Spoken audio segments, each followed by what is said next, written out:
السلام علیکم ورحمۃ اللہ وبرکاتہ۔ ناظرین، جیسا کہ آپ دیکھ رہے ہیں ہمارا YouTube channel voice of Quran 2K۔ اگر آپ کو گھر بیٹھے قرآن مجید تجوید کے ساتھ پڑھنا ہو اور یہ قاعدہ تفسیر ترجمہ، تو ہمارے چینل کو سبسکرائب کریں۔ انشاءاللہ وقتاً فوقتاً تجوید کے حوالے سے ہم کورس کریں گے اور مختلف علوم سے آپ کو آراستہ کریں گے، اور انشاءاللہ آپ کو بہت فائدہ ہوگا۔ چلیں آج کا سبق شروع کرتے ہیں۔ آج کا سبق ہے وقف کا قاعدہ۔ ناظرین، آج ہم پڑھیں گے وقف کے قاعدے کے بارے میں، کہ وقف کے قاعدے کون سے ہوتے ہیں، اور ہم نے قرآن مجید میں اس کو کیسے پڑھنا ہوتا ہے، کہاں پر وقف کرنا ہوتا ہے، کہاں پر کون سا رول اپلائی ہوتا ہے، وہ آج ہم پڑھیں گے۔ ہمارا سبق وقف کے متعلق ہے۔ کچھ پوائنٹ آپ کو میں بتا دیتا ہوں، آپ ان کو یاد کر لیں۔ انشاءاللہ آپ کی آج کی کلاس آپ کو انشاءاللہ سمجھ آ جائے گی۔ سب سے پہلی بات یہ ذہن نشین کر لیں کہ قرآن مجید میں ہم کہیں بھی وقف کرتے ہیں تو 3 وجوہات ہیں۔ اس کے 3 وجوہات ہیں، ہم کہیں وقف کرتے ہیں، رکتے ہیں۔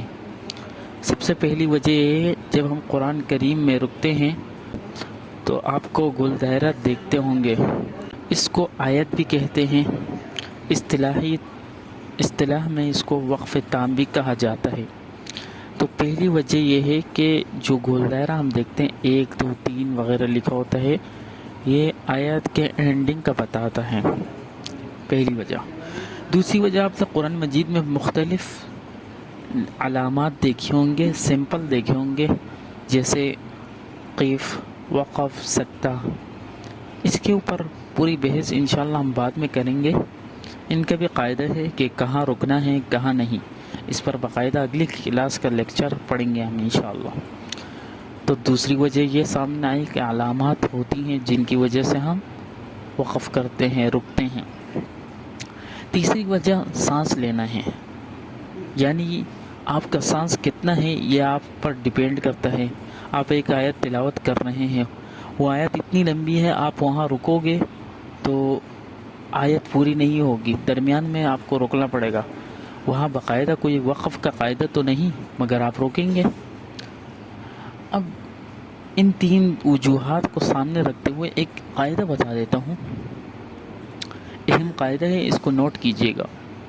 اگر آپ کے پاس پینسل یا کاپی ہے اس پر محفوظ کیجئے گا، یہ یاد کر لیجئے گا۔ اگر کوئی بھی لفظ، قاعدہ یہ ہے، اگر کوئی بھی لفظ ہو اس کے آخر میں زبر زیر پیش، اگر کوئی بھی لفظ ہو اس کے آخر میں زبر زیر پیش یا 2 زبر 2 زیر 2 پیش ہوں، یعنی کوئی بھی حرکت آ جائے، اگر وہاں وقف کرنا پڑا تو اس حرف کو سکون دیا جائے گا۔ کیا قاعدہ ہوا؟ اگر کوئی بھی لفظ ہو اس کے آخر میں زبر زیر یا پیش یا 2 زبر یا 2 زیر یا 2 پیش میں سے کوئی حرف آ جائے، اگر وہاں وقف کرنا پڑا تو اس حرف کو سکون دیا جائے گا۔ مثال کے طور پر الحمد للہ رب العالمین۔ اب دیکھیں، آپ نے قرآن مجید میں مطالعہ کیا ہوگا، عالمین کے نون پر فتحہ ہے، لیکن ہم اس کو ساکن پڑھتے ہیں، ان کے اوپر آنے والا زبر ہے، ہم اس طرح نہیں پڑھتے ہیں الحمد للہ رب العالمین، نہیں، ہم پڑھتے ہیں الحمد للہ رب العالمین۔ وجہ کیا ہے؟ جو قاعدہ میں نے ابھی آپ کو اوپر ذکر کیا کہ اگر کوئی بھی لفظ ہو اس کے آخر میں زبر یا زیر یا پیش یا 2 زبر یا 2 زیر یا 2 پیش میں سے کوئی حرف آ جائے، یہاں پر آپ نے دیکھا زبر آیا ہے، تو اس کو اگر وہاں وقف کرنا پڑا اور یہاں ہم نے وقف کرنا ہے تو اس حرف کو سکون دیا جائے گا، تو عالمین۔ اب ہم اگر اسی مثال کو لیتے ہیں، اگر ہمیں یہاں وقف نہیں کرنا پڑے اور ہم مسلسل پڑھنا چاہیں تو ہم کیسے پڑھیں گے؟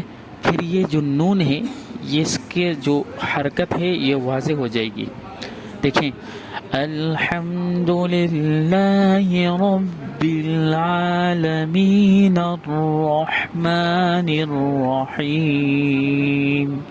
اب دیکھیں آپ نے غور کیا نون پر زبر ہے. جب ہم نے وہاں وقف نہ کرنا چاہا نہ رکنا چاہا اس حرف کی حرکت خود بخود واضح ہو گئی. ٹھیک ہے. رحیم کے آخر میں دیکھیں وہی قاعدہ اپلائی ہو رہا ہے. وہی جو قاعدہ ابھی میں نے بتایا کوئی بھی لفظ ہو اس کے آخر میں زبر زیر پیش. یہاں پر کیا آ رہا ہے رحیم کے آخر میں زیر آ رہا ہے. تو اس کو کیسے پڑھا جائے گا؟ اس کو ساکن وقف کرنا پڑے تو اس کو ساکن پڑھا جائے گا. الرحمن الرحیم. دیکھیں میم ساکن ہو گیا. تو آج کے لیے اتنا کافی ہے. انشاءاللہ امید ہے آپ کو ویڈیو پسند آئی ہوگی. اب مجھے اجازت دیں. انشاءاللہ اگلے ایپیسوڈ میں آپ کو کوئی نئی ویڈیو کے ساتھ آپ سے ملاقات ہوگی. السلام علیکم ورحمۃ اللہ وبرکاتہ.